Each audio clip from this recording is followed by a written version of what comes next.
আমরা আজকে ঘুরতে যাচ্ছি একটা সুন্দর মনোরম পরিবেশে। তো কালকে আমরা ঘুরতে গেছিলাম বন্ধুগণ, এই যে কালকে আর আজকে আমরা যাচ্ছি অন্যরকম একটা পরিবেশে। তো সেইখানে যে দেখবো যে কেমন পরিবেশটা আপনাদের দেখাবো। সবাই আমাদের সাথে থাকুন। আমরা অনেক এক্সাইটেড দেখার জন্য। এত জোরে গাড়ি চালাচ্ছে বন্ধুগণ, আপনারা দেখেন। এই ট্যাক্সি ঘুরে যাওয়ার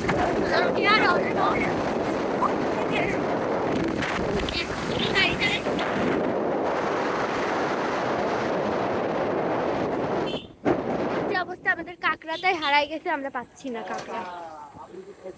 দেখুন আমরা একটু গ্রামের ভিতরে চলে আসছি। তো ওই গ্রাম্য চারিপাশে বাগান, বিয়ে বাড়ির গেট একটু খালি দিলে ভালো হতো। বিয়ে হচ্ছে হয়তো বা আমাদের তো